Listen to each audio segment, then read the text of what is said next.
Hello. Yes cameraman. Okay. तर वळतोय.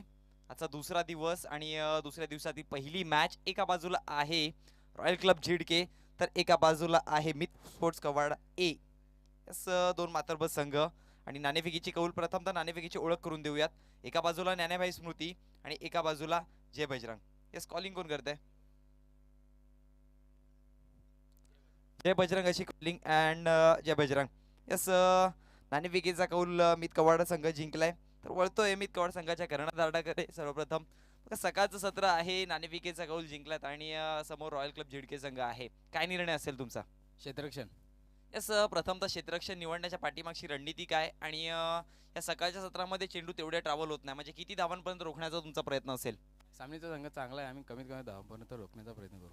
Yes कालच्या दिवसामध्ये तुमच्याच एका संघाने ज्या चुका केल्या मैदानामध्ये, त्या चुकांची परतफेड आज या मैदानात तुम्ही द्याल का?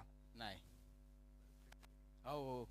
यस नक्कीच. तर होतोय झिडके संघाच्या कर्णधाराकडे. प्रथमतः नाणेफेकीचा कौल हारलाय, जर नाणेफेकीचा कौल तुमच्या पक्षामध्ये असता तर तुम्ही काय निर्णय घेतला असता? आम्ही फलंदाजीच घेणार होतो, कारण की आमची फलंदाजी खूप चांगली आहे आणि गोलंदाजावर थोडं दबाव येऊ नये म्हणून. गोलंदाजांवरती दबाव यायला नाही पाहिजे म्हणून फलंदाजी, आणि आता मात्र फलंदाजी वाट्याला आली आहे. पण जर पाहायला गेलं तर हा हंगाम किंवा ही जी सीझन आहे ती खरतर प्रवास केलाय तुम्ही. म्हणजे प्रत्येक टुर्नामेंटमध्ये तुम्हाला अपयशी आलंय. या टुर्नामेंटमध्ये किती तुम्ही अपेक्षा घेऊन मैदानात उतराल आणि कोणाकडनं जास्त अपेक्षा असतील?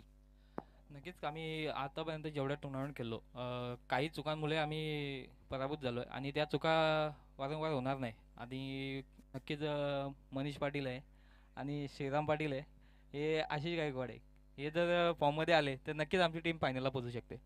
तसं अगदी जर विचार केला ना, तर जेव्हा टुर्नामेंट एखादी हरत जाते, एक पॉइंटला त्यांचा तरी कुठेतरी मनोबल खचलेला असतो. मध्ये तुम्ही ती एनर्जी घेऊन पुन्हा एकदा उतराल का? काय वाटेल? नक्कीच, कारण की मागचं सगळं विसरून आम्ही नव्याने सुरुवात करण्याचा प्रयत्न करू आणि ही मॅच नक्की चांगल्या पद्धतीने जिंकण्याचा प्रयत्न करू. Yes, नक्कीच. मितवाड संघ अँड रॉयल कप झिडके. तर नाणेफेकीच्या कक्षामधून निर्णय आलाय, रिझल्ट आलाय की Mitkawad won the toss and they selected to bowl first.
Hello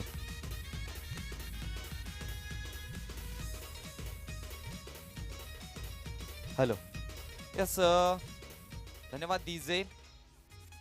जय बजरंग सोनटाके आयोजित ज्ञानाबाई स्मृती चषक 2022 चा हा महासंग्राम आपल्याला पाहायला मिळतोय. असं नक्कीच आजचा पहिला दिवस आपण कालचा पहिला दिवस बघितला तर पहिल्या दिवसामध्ये अनेक मातर्ब संघ एकामेकासमोर भिडले होते, ज्यामध्ये जर विचार केला तर अंतिम क्षणी दोन संघ जाऊन पोहोचले. एका बाजूला कृष्णा 11 कव्वाड होता आणि विपक्षामध्ये होता टीम श्रावणी 11 पिळंजे आणि अखेरच्या क्षणामध्ये श्रावणी 11 पिळंजे संघाने बाजू मारली आणि आजचा दुसरा दिवस पाहायला मिळतोय. दुसऱ्या दिवसामधले पहिली मॅच एक रंगतदार. आजचा दिवस मी कालच्या प्रमाणे म्हटलं होतं, आजचा दिवस सिनियरचा आहे आणि सिनियरच्या गटामध्ये खेळ कसा असतो ते दाखवलं जातं आणि षटकरांचा आतिषबाजी होतीये. पण या आतिषबाजी करण्यासाठी दोन संघ मात्र एकामेकासमोर भिडले. नाणेफेकीच्या कक्षामध्ये निर्णय झाला. मितकवाड संघाने मात्र नाणेफेकीचा कौल जिंकून क्षेत्ररक्षण निवडलं गेले आणि आमंत्रित केले फलंदाजी करण्यासाठी रॉयल क्लब झेडके संघाला. यस रॉयल क्लब झेडके संघाचा जर विचार केला तर पहिली झुंज म्हणजे पहिला विजय शोधतायत ते कुठेतरी. यस गेल्या काही टुर्नामेंट पासून लढतायत झगडतायत पण कुठेतरी पराभूत होत आहे, अपयशी ठरतात. पण आज एक नवीन उमेद, एक नवीन आशा आणि अपेक्षा डोळ्यामध्ये ठेवून मैदानात उतरलेत आणि त्यांना रोखण्यासाठी सज्ज झाले टीम मीत कव्वाड. यस या संघाचं करावं कौतुक तेवढं कमी, कारण की मीत कव्वाड ए संघ एक बलाढ्य संघ आहे आणि मागच्याच 2 हंगामापासून त्यांनी देखील दाखवून दिलंय पलटवार कशा प्रकारे असतो. म्हणजे ही मॅच कशी होईल ती बघून जा. यस तर गोलंदाजीवरती सज्ज होत आहे, पंच देखील सज्ज झालेत आणि त्याचबरोबर YouTube लाईव्हच्या माध्यमातून प्रिन्स मूवीज हे देखील सज्ज आणि आम्ही देखील सज्ज होत आहे.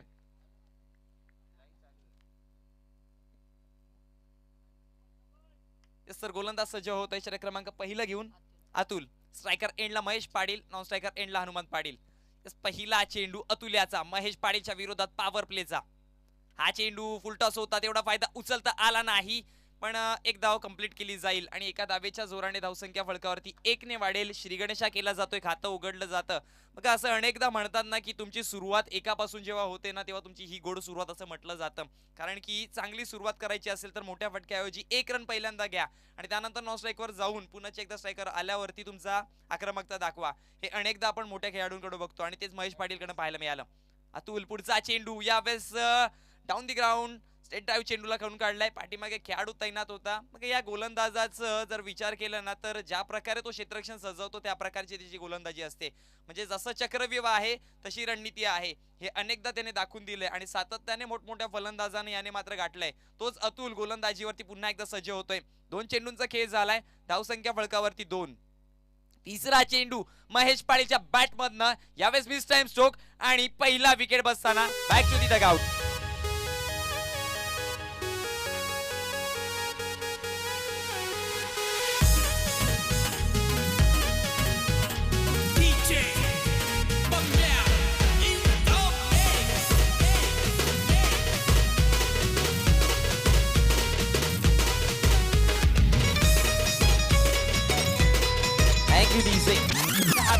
हा गोलंदाज विकेट टेकर आहे.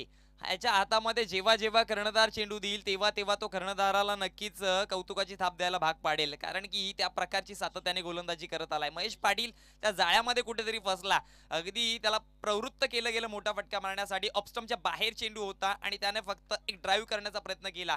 चेंडू फटका फसला आणि विकेट देखील पहिला. नवीन फलंदाज मोनिश जाधव मैदानाकडे रवाना होताना पाहायला मिळतोय. नॉन स्ट्रायकर एंडला, स्ट्रायकर एंडला हनुमंत पाटील. आजचा दिवस शनिवार आहे पण हा दिवस हनुमान पाटील आपला करेल का?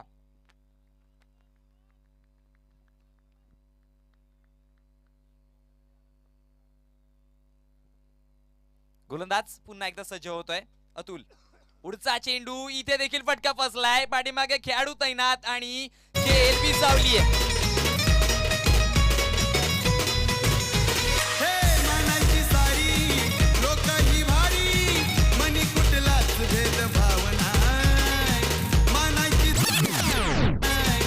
धन्यवाद डीजे.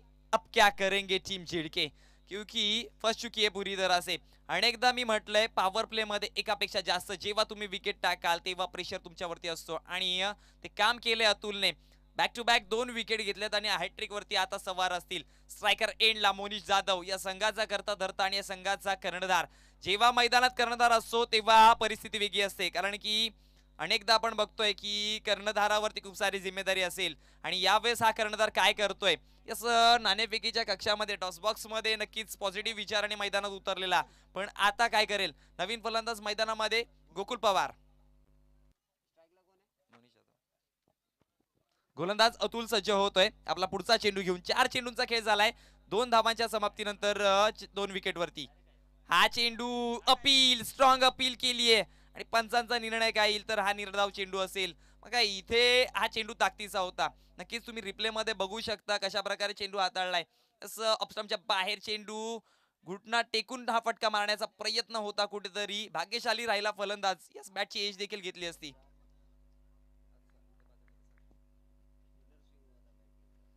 इनर स्विंग झाला चेंडू बॅटच्या आतमधून.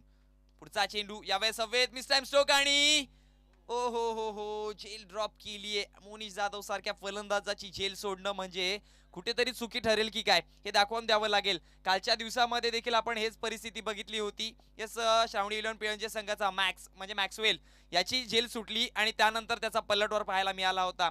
3 षटकार त्याने ठोकले होते त्याच्या बॅटमधनं. यस, इथे मात्र मोनिश जाधव केलीये चुकी, त्या चुकीचा फायदा उचलेल का समोरच्या संघाच्या विरोधात. यस, एका षटकाचा समाप्तीनंतर धावसंख्या फलकावरती 3 आणि जर विकेटचा विचार केला तर 2 विकेट पाहायला मिळतात. 6 चेंडूंचा खेळ झालाय. दुसरा षटक प्रगतीपथावरती असेल आणि आता मात्र या क्षेत्ररक्षकांना मात्र परमिशन दिली जाईल की बॉन्डलाईनचा ताबा घ्यायचा आहे.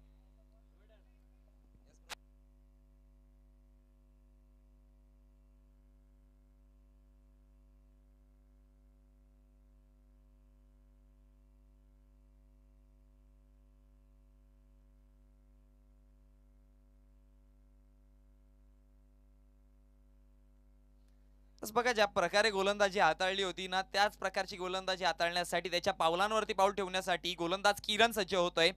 असं आशेची किरण जिवंत ठेवली अतुल्याने, पण आता मात्र झिडके संघाची आशेची किरण कोण जिवंत ठेवेल, मोनिश की गोकुल बघावं लागेल. यस, मी असंच म्हणेन की इथून जर एक चांगली पार्टनरशिप झाली मैदानामध्ये तर या 18 चेंडूमध्ये या 2 फलंदाजांनी खेळून काढले म्हणजे 3 षटक हे 2 फलंदाज जर मैदानामध्ये टिकले तर एक समान चांगली धावसंख्या असेल. आणि सकाळचं सत्र आहे, सकाळच्या सत्रामध्ये 35 या 40 ही धावसंख्या परिपक्व असू शकते जर गोलंदाजी चांगली असेल तर.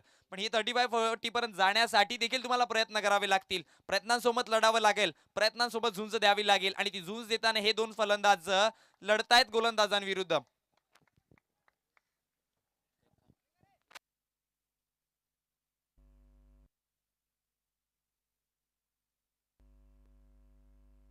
गोलंदाज पुन्हा एकदा सज्ज. हा चेंडू इथे स्ट्रॉंग अपील, पंचांचा इशारा, फलंदाज होतोय आउट. Come on DJ.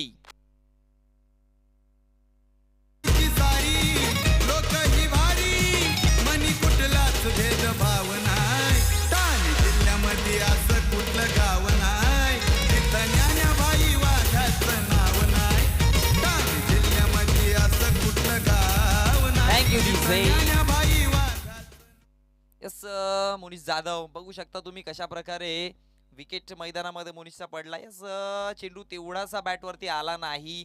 टप्पा पडल्यानंतर गोलंदाज रवाना होत आहेत. बघा टप्पा पडल्यानंतर चेंडूने दिशा देखील बदलली, बॅटची इनर एज घेतली होती आणि यष्टिरक्षक तैनात होता, यष्टिरक्षक चाणाक्ष होता. अप्रतिम झेल त्याच्या माध्यमातून पाहायला मिळाली. यस, मोनिश जाधव परतावं लागलंय.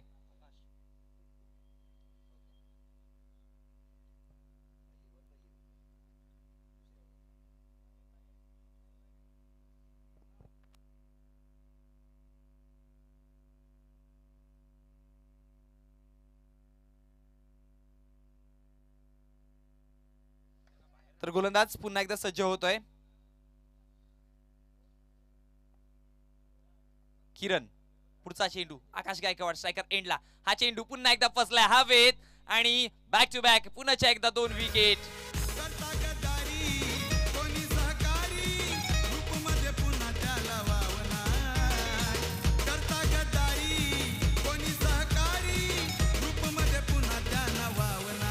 Thank you DJ. बघा परिस्थिती गंभीर आहे आणि या गंभीर परिस्थितीमध्ये लढणारा लढवय्या, हा लढवय्या झिडके संघाकडनं लौकिक होत.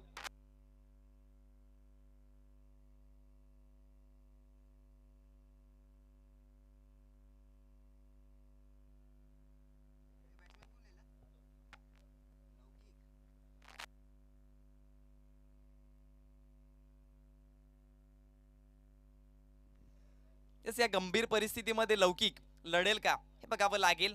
नॉन स्ट्रायकर एंडला गोकुल पवार आणि स्ट्रायकर एंडला लौकिक पाटील. यस, या दोघांवरती जिम्मेदारी असेल, पण त्यांना रोखण्यासाठी या गोलंदाजीचा तोफखाना घेऊन गोलंदाज सज्ज होतोय किरण. यस, कव्वाड संघ म्हटलं होतं ना की शेवटच्या क्षणापर्यंत झुंज देणार, हार लवकर मानणार नाही. हा चेंडू उडवण्याचा प्रयत्न होता, सरळ डिगून गेल्या रक्षकाच्या हातामध्ये. बीट केलाय पुन्हा एकदा. बघा, सकाळच्या सत्रामध्ये अनेकदा आपण बघतोय फटके तेवढेसे ट्रॅव्हल होत नाही आणि त्याच्या जोरावरती डबल सिंगलवरती जरी जोर दिला असता तरी पण झिडके संघाची एक सन्मानजनक धावसंख्या असती. 4 विकेटच्या नुकसानवरती 4 धावसंख्या फलकावरती पाहायला मिळते. यस, गंभीर परिस्थिती आहे.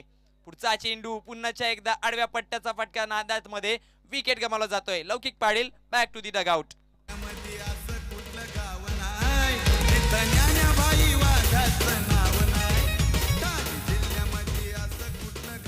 यस, धन्यवाद डीजे. बघा, कालच्या दिवसामध्ये देखील हीच परिस्थिती आपण बघितली होती.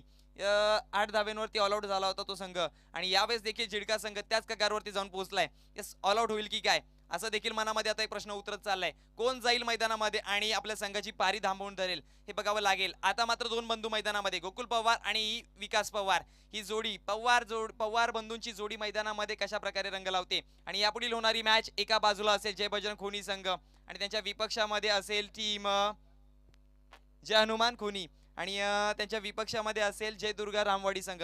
दोन्ही संघाला विनंती करेल इनिंग ब्रेकच्या आधी नाणेफेकीसाठी यायचंय.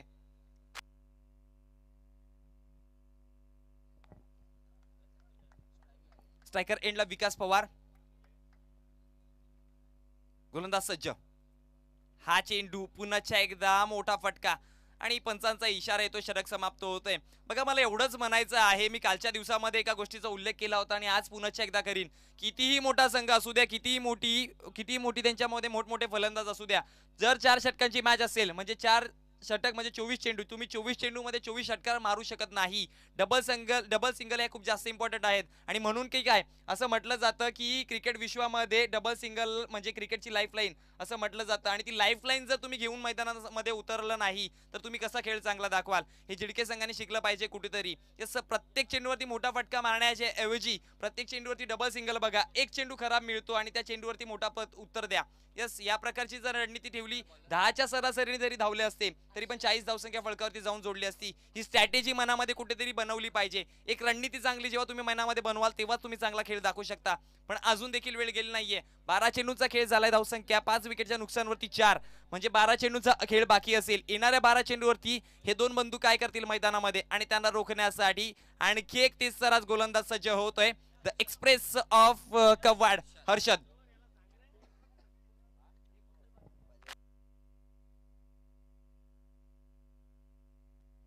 दुसऱ्या षटकामध्ये 3 विकेट घेऊन फक्त 1 धाव दिली होती. काय गोलंदाजी केली, एकापेक्षा एक. यस, मी एकच म्हणेन की यांच्याकडे जी गोलंदाजी आहे ना ती एकापेक्षा एक. जेवढे बघावं तेवढे कमी.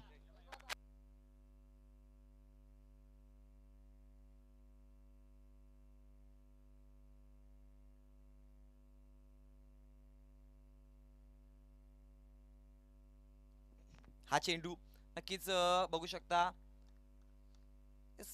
गुडलँड स्पॉट वरती टप्पा पडल्यानंतर दिशा बदलताना पाहायला मिळाला. बाहेर निघाला. पुन्हा एकदा पुढचा चेंडू, इथे मोठा फटका मारण्याच्या नादात हवेत चेंडू आणि झेल सुटतीये. गोकुल पवाराला आणखी एक जीवनदान. दरम्यान 2 धावा या पळून काढल्या जातील. या 2 धावेच्या जोरावरती धावसंख्या फलकावरती जाऊन पोहोचतीये. अगदी जर विचार केला तर 6. यस, ऑफ कटर जे चेंडू असतील, ऑफस्टम्पच्या बाहेर जे आउट कटर असतील तर त्या चेंडूंना ऑफस्टम्पच्या बाहेर खेळून जर काढलं तर नक्कीच एक चांगला फटका येऊ शकतो. पण आडव्या पट्ट्याचे फटके जर त्या चेंडूवरती मारायचा प्रयत्न केला तर कुठेतरी ते फटके चेंडू निघून जाईल रक्षकाच्या हातात. पुढचा चेंडू इथे बॅकवर्ड स्कोअर लेगच्या रिजन मध्ये जय तैनात आहे. संघाचा कर्णधार चेंडूला कलेक्ट करून फेकी पर्यंत 1 धाव कंप्लीट करतोय आणि एका धावेच्या जोराने धावसंख्या फलकावरती जाऊन पोहोचेल ती 7 या आकड्यावरती 5 विकेटच्या नुकसानवरती. यस, अर्ध्यावरती खेळ सांडलाय पण अर्ध्यावरचा खेळ बाकी आहे. यस, आता जाऊन विकेट पासून रन जास्त झाले 3ऱ्या ओव्हर मध्ये. गेल्या 2 ओव्हर मध्ये आपण बघितलं तर विकेट कुठेतरी पुढे होते. पुढचा चेंडू बॅटची एज घेतलीये की काय, डिक्लेअरच्या स्वरूपामध्ये निघून जातोय. पंचांचा इशाराला 1 धाव आणि या एका धावेच्या जोराने धावसंख्या फलकावरती जाऊन पोहोचते 8 या आकड्यावरती.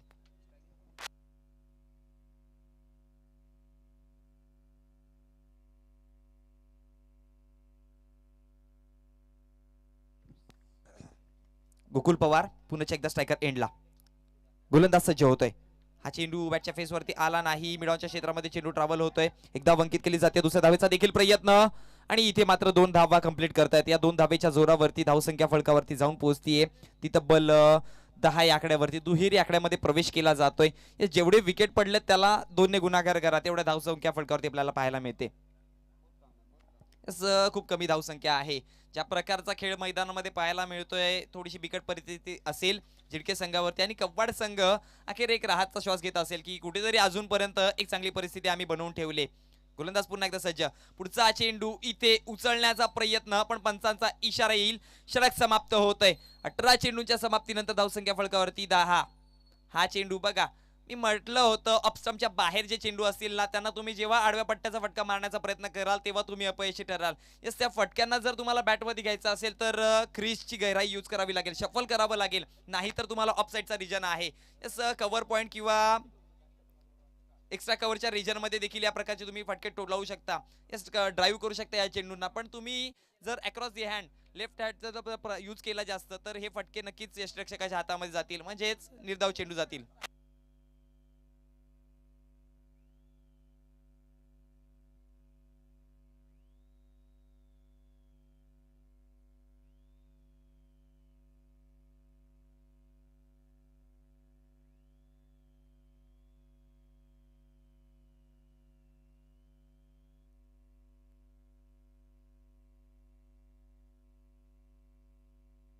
यस सर गोलंदाज पुन्हा एकदा सज्ज होते पुढचा चेंडू घेऊन. हा चेंडू विकास पवार याच्या बॅटमधनं एकदा अंकित केली जाईल. इथे पंचांचा इशारा काय येतोय. रनआउटची संधी असेल आणि फलंदाज होतोय बाद. चला नवीन फलंदाज मैदानाकडे मनीष पाटील. असं आणखी एक खराब रणनीती मी अशी म्हणेन की कुठेतरी जे आक्रमक फलंदाज होते ते झिडके संघाने थांबून धरले होते. श्रीराम पाटील सारखा फलंदाज मनीष पाटील सारखा फलंदाज अजूनपर्यंत डगआउट मध्ये आहेत. मैदानात उतरले नाही आणि षटक क्रमांक 4 प्रगती पथावरती आहे. काय स्ट्रॅटेजी आखली होती कर्णधाराने ते मला अजून देखील समजलं नाही. पण त्या स्ट्रॅटेजीवरती मी एवढंच म्हणेन की अपयशी ठरतोय. यस एक वेगळी रणनीती मनामध्ये आणली होती पण त्या रणनीतीवरती अपयशी ठरलाय पूर्णपणे आणि त्याच्या जोरावरती काय धावसंख्या फलकावरती आपल्याला पाहायला मिळते ती 10. यस 11 धावसंख्या. पुढचा चेंडू इथे उडवलाय आणि लँड कुठे होणार तर तो सीमारेषे बाहेर. देर से आए है लेकिन दुरुस्त आहे. 6 धावांसाठी षटकार आणि या 6 धावांच्या जोरावरती धावसंख्या फलकावरती जाऊन पोहोचते 17. नवीन फलंदाज मनीष पाटील मैदानामध्ये जसा आला तसा मात्र गोकुल पवाराने मात्र रंग दाखवायला सुरुवात केली आहे. असं मला असं वाटत होतं की मनीष पाटीलला कुठेतरी वरती पाठवायला पाहिजे होतं पण खराब रणनीती मी असंच म्हणेन. पुन्हा एकदा गोलंदाज सज्ज होतोय. वैभव 2 चेंडूंचा खेळ झालाय. तिसरा चेंडू प्रगतीपथावर. पुढचा चेंडू ऑफसाईडच्या रिजन मध्ये. हा फटका चांगला आहे. हे तुम्हाला आधी शोधायचे होते फटके पण बघा म्हटलंय मी पुन्हा एकदा म्हणेन देर से आहे लेकिन दुरुस्त आहे. यस या 4 धावांसाठी निघून जातोय आणि या 4 धावांच्या जोराने धावसंख्या फलकावरती जाऊन पोहोचेल ती 21 या आकड्यावरती. या प्रकारचे जे फटके आता खेळलेत ना तुम्ही रिप्ले मध्ये बघू शकता. हे फटके जर आधी खेळले असते तर एक वेगळी सन्मानजनक स्कोर असता कारण की ऑफसाईडचा रिजन पूर्णपणे खाली आहे. जवळजवळ थर्डमॅन पासून ते कव्हर पॉईंट पर्यंत पूर्ण क्षेत्र खाली आणि त्या क्षेत्रामध्ये फक्त सर्कल क्रॉस करायचं होतं. पुन्हा एकदा गोलंदाज सज्ज. हा चेंडू इथे उडवलाय डीप मिड विकेटच्या रिजन मध्ये. खेळाडू जय तैनात असेल. यस अप्रतिम क्षेत्ररक्षण पाहायला मिळालं. फेकीपर्यंत एक धाव कंप्लीट करतील आणि या एका धावेच्या जोराने धावसंख्या फलकावरती जाऊन पोहोचते 22 या आकड्यावरती. 22 runs on the board. Loss of 6 wickets. आणखी 2 चेंडूंचा खेळ बाकी असेल. हा चेंडू मनीष पाटील टोटावलाय. पाठीमागे खेळाडू तैनात असेल. एकदा वंकित केली आहे. दुसऱ्या धावेचा प्रयत्न होतोय की काय. रनआउटची संधी आणि रनआउट कोण होणार तर मनीष पाटील.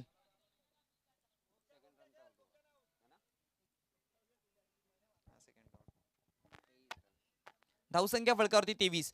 मनीष पाटीलला मात्र परतावं लागलंय. यस यापुढील होणारी मॅच दोन्ही संघांचे कर्णधार मी विनंती करेल नाणेफेकीसाठी सज्ज व्हायचंय. एका बाजूला कल्पेश पाटील माफ करा कल्पेश भोईर आपल्याला पाहायला मिळतील. कर्णधाराच्या रूपात एक नवीन कर्णधार प्रमोट करतील खोनी संघाकडनं.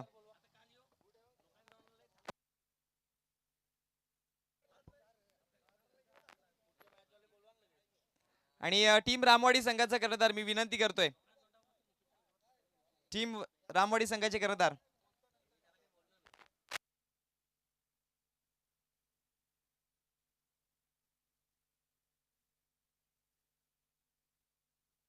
शेवटचा चेंडू बाकी असेल.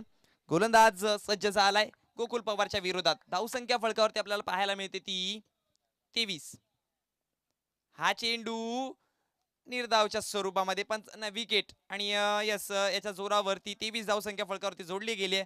विजयासाठी 24 चेंडू आणि 24 धावांची गरज असेल. वळतोय नाणेफेकीच्या कक्षाकडे, जिथे मात्र दोन्ही संघाचे कर्णधार रेडी असतील. एका बाजूला टीम खोनी संघाचे कर्णधार, एका बाजूला टीम रामवाडी संघाचे कर्णधार. यस 24 चेंडू आणि 24 धावा.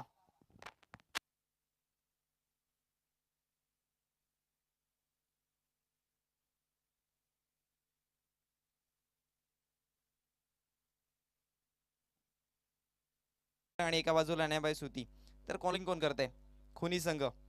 जय बजरंग अशी कॉलिंग आणि जय बजरंग. यस ज्या संघाचं नाव जय बजरंग आहे तर ते नक्कीच येतील जय हनुमान. यस विनंती करतोय मान्यवरांना व्यासपीठावरती विराजमान व्हायचं आहे. यस खुनी संघ या मैदानावरची गोड आठवण तुमच्याकडे आहे आणि कोण विसरेल, ती उचलली होती फायनलची ट्रॉफी. पण आज पुन्हा एकदा या मैदानावर उतरत आहे. कशा प्रकारे एक स्ट्रॅटेजी कराल आणि काय निर्णय असेल आणि काय म्हणाल पुन्हा एकदा टुर्नामेंटमध्ये आल्यावरती? पहिले तर फिल्डिंग. जस इथे पोहोचले तुम्ही अगदी 2-3 आठवड्यापूर्वीची गोष्ट आहे. तुम्ही मेगा फायनल मध्ये जाऊन पोहोचले होते आणि त्यावेळेस इथून फायनलची ट्रॉफी उचलली होती. त्यावेळेस कसं वाटलं होतं आणि आज पुन्हा एकदा उतरताना तुम्ही किती आशा आणि अपेक्षा घेऊन मैदानात उतरलेत? यस मला उत्तर एका वाक्यात नकोय. खूप आनंद वाटलेला त्या दिवशी ना. पुन्हा एकदा ट्रॉफी उचलण्याचा प्रयत्न करेन. यस नक्कीच. पण अनेकदा कसं होतं की प्रत्येक मॅच मध्ये एक वेगळा हिरो तुमच्याकडून कोणतरी चमकतोय. कधी दक्षत असेल तर यस राज, कधी योगेश. तर असे अनेक खेळाडू मात्र चमकतायत. यस आणि तुमचा अभिमन्यू देखील, हा देखील कधी चमकतोय. पण या मॅच मध्ये रामवाडीच्या विपक्षामध्ये कोणाकडनं जास्त अपेक्षा ठेवाल? सगळ्यांकडून जास्त अपेक्षा राहतील. यस नक्कीच. प्रथम तर तुमचा निर्णय काय आहे? फिल्डिंग. किती धावांपर्यंत रोखण्याचा प्रयत्न असेल? 30च्या खाली. यस अगदी रामवाडी संघाच्या कर्णधारापर्यंत पोहोचतोय. खोणी संघाचा जर विचार केला तर एक मातर्ब संघ आहे, कारण की बॅक टू बॅक 4 फायनलच्या ट्रॉफी त्यांनी उचलल्यात. म्हणजे त्यांची ताकद त्यांना तुम्हाला ठाऊक असेल. त्यांच्या विपक्षामध्ये तुम्ही फलंदाजी करणार, किती धावांची मजल मारण्याचा हा तुमचा प्रयत्न असेल? 50+ जाण्याचा प्रयत्न असेल आमचा. अगदी जर विचार केला तर 50+ जायचं असेल तर कोणत्या फलंदाजांवरती तुम्ही जास्त अपेक्षा द्याल? कारण की 50+ जायचं असेल तर आक्रमकता दाखवावी लागेल. सर्वच फलंदाजांना अपेक्षा आहेत, सर्वांनीच चांगलं एफर्ट दिलं पाहिजे आपला. यस अगदी जर विचार केला ना तर आपण अनेकदा कसं होतं की 50+ धावसंख्या बनवतो.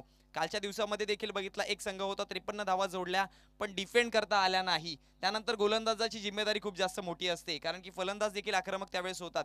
तर असे कोणते गोलंदाज आहेत जे 4 तुम्ही वापराल? 4 गोलंदाज अक्षय, करण, गिरीश आहे आणि लवेश. यस अगदी जर विचार केला तर या मैदानावरती पोहोचल्यावरती तुम्हाला कसं फील होतं? या टुर्नामेंट बद्दल काय म्हणाल? सुंदर आयोजन आहे. यस नक्कीच. ऑल दी बेस्ट तुम्हाला देखील, ऑल दी बेस्ट खोणी संघाला देखील. यस एक चांगला खेळ दाखवा. Jai Bajrang Khoni won the toss and they selected to bowl first.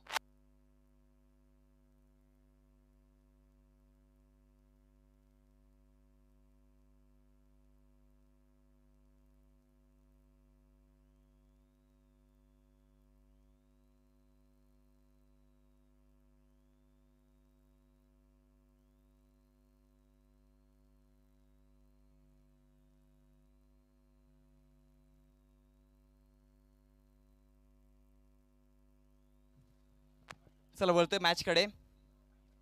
पहिली अपील, स्ट्रॉंग अपील केली होती. यस मैदानामध्ये आवाज बघाल तर सगळ्या खेळाडूंकडनं एक उत्साह पाहायला मिळाला आणि हा उत्साह ठेवावा लागेल. या प्रकारची गोलंदाजी करावी लागेल. यस पहिल्या चेंडूवरती स्ट्रॉंग अपील पाहायला मिळाली आणि तिथे मात्र पंचांनी इशारा केला की लेगबाईच्या स्वरूपामध्ये एक धाव आणि त्या एका धावेच्या जोराने धावसंख्या फलकावरती जाऊन पोहोचते 1 या आकड्यावरती. सुरुवात चांगली झाली आहे. शैलेश पाटील पुन्हा एकदा गोलंदाजीवरती सज्ज होतोय आपला पुढचा चेंडू घेऊन. हा चेंडू अपील केली आहे आणि पंचांचा इशारा. Yes out. फलंदाज होतोय बाद. यस बघू शकता तुम्ही रिप्ले मध्ये अप्रतिम चेंडू हाताळला होता. चेंडूवरती बोट देखील फिरवली आणि बॅटची एज घेऊन चेंडू सरळ हातामध्ये. यस पंचांना देखील सरळ सोपं झाला. बघा मी एवढंच म्हणेन की 24 चेंडू आणि 24 धावांची गरज असताना हे देखील समीकरण कठीण होऊ शकतं, कारण की अनेकदा आपण बघितलंय लो स्कोरिंग मॅच ह्या खूप टाईट होतात आणि लो स्कोरिंग मॅच जेव्हा जेव्हा होईल तेव्हा ती बघण्यासारखी होते, पण त्या प्रकारची फाईट देता आली पाहिजे. कव्वाड संघ काय रणनीती करेल, कालच्या दिवसामध्ये चुका झाल्या होत्या त्या चुकांना विसरेल काय, कारण की ती चुकी पुन्हा एकदा दाखवली तर आता मागणी ठरेल, कारण की झिडके संघ पलटवार करण्यासाठी मग सज्ज होईल. यस, आणि झिडके संघ जर विचार केला तर गोलंदाजी ज्या प्रकारे आपले विपक्षित झाले तशीच गोलंदाजी करावी लागेल. प्रत्येक रनांसाठी झटावं लागेल, प्रत्येक रनांसाठी एक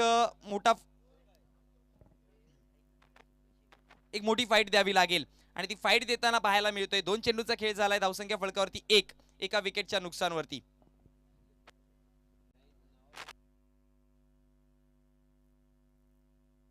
नवीन फलंदाज योगेश आणि नॉन स्ट्रायकर एंडला फलंदाज आपल्याला पाहायला मिळतोय अक्षय. पुढचा चेंडू शैलेश पाटील, हा चेंडू इथे झेल घेण्याची संधी. या प्रकारच्या चुका अपेक्षित नाहीयेत, कारण की यस मी म्हणेन झेल कठीण होती, मी असं देखील म्हणेन या प्रकारच्या झेलला एफर्ट्स खूप जास्त घ्यायला मिळतात, पण आलेली संधी ही गमवायची नव्हती हे देखील म्हणेल मी, कारण की जेव्हा जेव्हा संधी येईल त्या संधीचं सोनं केलं तरच तुम्ही पुढे जाल आणि या प्रकारच्या संधी जर तुम्ही गमवाल तर कुठेतरी मागण्या ठरतील. कठीण होतं, पण ती कठीण याला सोपं करायचं हातात तुमच्या होतं. यस, प्रयत्नार्थी परमेश्वर, प्रयत्न करा, परमेश्वर लाभेल. पुन्हा एकदा गोलंदाज सज्ज होतोय. हा चेंडू पुन्हा एकदा हवेत असेल आणि निघून जातो यष्टिरक्षकाच्या डोक्यावरनं डिक्लेअरच्या झोन मध्ये एका धावेसाठी. या एका धावेच्या जोराने धावसंख्या फलकावरती जाऊन पोहोचतीये ती 3 या आकड्यावरती.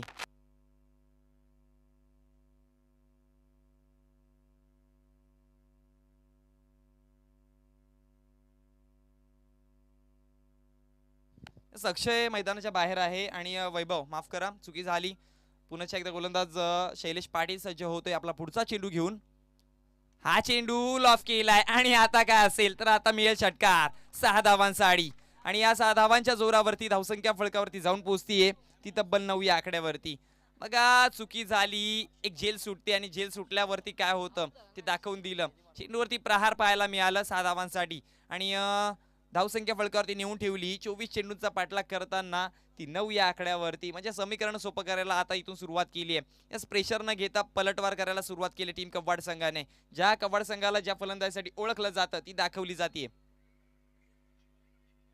कोणी संघाचा एक प्रतिनिधी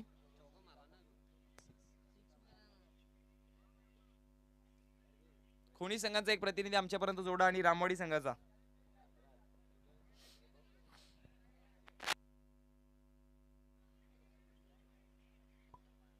आता मात्र क्षेत्ररक्षण बदललं गेलंय. गोलंदाज शैलेश पाटील पुन्हा एकदा एक एक्सपिरियन्स आहे यांच्याकडे, खूप जास्त अनुभव आणि तो दांडगा अनुभव पणाला लावताना काय चेंडू हाताळले होते पहिले 3, पण क्षेत्ररक्षकांनी नक्कीच साथ दिली असती तर पण विसरावं लागेल क्षेत्ररक्षकांना देखील ते देखील, पण यापुढे काय करता येईल हे बघावं लागेल. गोलंदाज पुन्हा एकदा सज्ज होतोय. पुढचा चेंडू इथे बॅटची एज घेऊन डिक्लेअरच्या स्वरूपामध्ये निघून जाईल एका धावेसाठी आणि पंचांचा इशारा देखील आला. षटक समाप्त होत आहे. 6 चेंडूच्या समाप्तीनंतर धावसंख्या फलकावरती एका विकेटच्या नुकसानवरती 10, म्हणजे विजयासाठी 18 चेंडू आणि धावांची गरज असेल ती 14.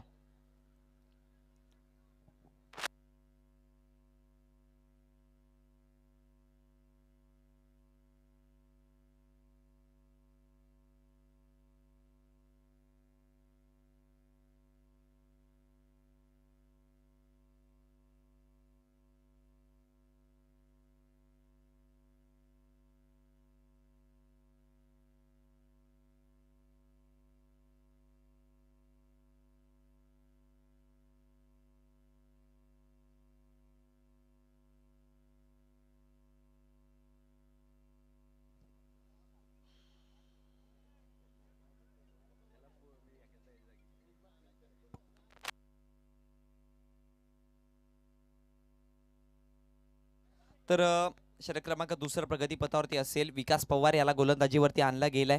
स्ट्रायकर एंडला फलंदाज योगेश पाहायला मिळतोय. एक मातब्बर खेळाडू आहे आणि त्यांच्या समूहात जर पाहायला गेलं तर वैभव अशी मैदानामध्ये जोडी. विजयासाठी 18 चेंडू आणि 14 धावांची गरज असेल. यस, चेंडूंचा खेळ जास्त आहे आणि धावांची गरज कमी आहे, पण इथून पलटवार होईल का? यस, पलटवार करायचं असेल झिडके संघाला, इथून मॅच जिंकायची असेल तर एकच कानमंत्र तो म्हणजे विकेट. यस, इथून जर विकेट मिळाले तरच मॅच मध्ये पलटवार होऊ शकतो, पण ते विकेट मिळतील का? कारण की योगेश ज्या प्रकारे मैदानामध्ये खेळतोय ना, यस असं वाटत नाही की लवकर विकेट देईल आणि वैभवचं काय म्हणावं, कठीण परिस्थितीमध्ये लढणार लढवय्या आहे. यस जसा बॅटच्या फेसमध्ये चेंडू आला सरळ फेकून दिला 6 धावांसाठी आणि खऱ्या अर्थाने मॅच तिथून पलटली होती. गोलंदाज पुन्हा एकदा विकास पवार पहिला चेंडू घेऊन सज्ज होतोय योगेशच्या विरोधात. पहिला चेंडू इथे कठीण प्रश्न विचारला होता, निघून गेला यष्टिरक्षकाच्या हातामध्ये, बीट केलाय, फसवलंय.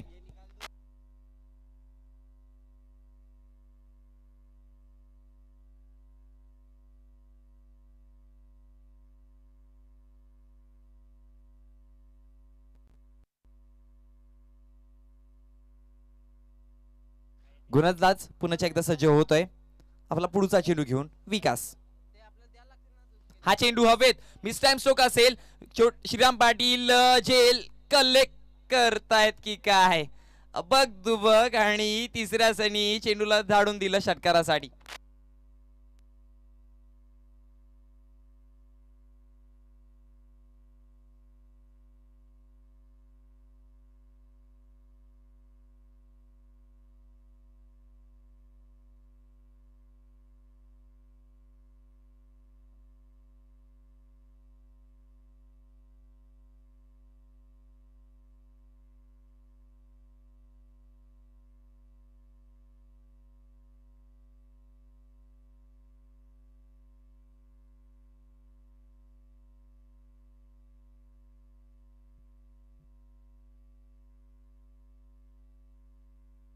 धावसंख्या फळकावरती जाऊन पोहोचली 16. यस झेल 17. धावसंख्या फळकावरती 17 पाहायला मिळते. गोलंदाज पुन्हा एकदा सज्ज. पुढचा चेंडू इथे मात्र निघून जातोय यष्टिरक्षकाच्या हातामध्ये, बीट केलाय, फसवलाय. यस धावसंख्या 17 पाहायला मिळते षटक क्रमांक 2 प्रगतीपथावरती असताना. झेल सुटतात आणि झेल सुटल्यावरती परिस्थिती बिकट येते. हे अनेकदा बघितलंय. कॅचेस विन द मॅचेस असं म्हटलं जातं ना, तुम्ही जेव्हा कॅच घ्याल तेव्हाच मॅच जिंकाल आणि इथे मात्र परिस्थिती वेगळी पाहायला मिळाली.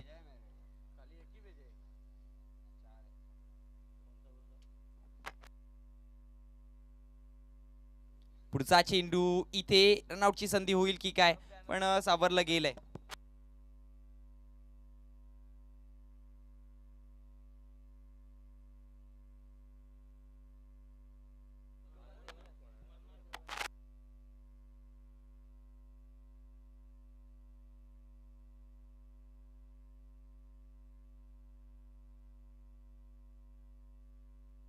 गोलंदाज पुन्हा एकदा सज्ज होतोय. पुढचा चेंडू इथे उडवलाय आणि लँड होतोय सरळ सीमारेषे बाहेर. या 6 धावांसाठी आणि या 6 धावांच्या जोरावरती धावसंख्या फळकावरती जाऊन पोहोचतीये 23 या आकड्यावरती. विजयासाठी 1 धावेची गरज बाकी असेल.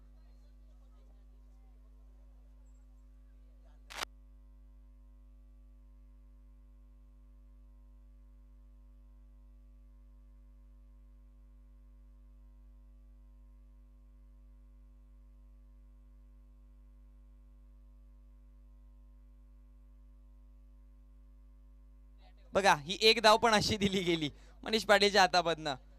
हार्ड लक टीम झिडके संघ and wish you all the best team. Meet sports का वाट ए एक चांगला खेळ दाखवलाय and man of the match ज्याने ठेवली आशेची किरण जिवंत तो कव्वाड संघाचा लढवय्या किरण.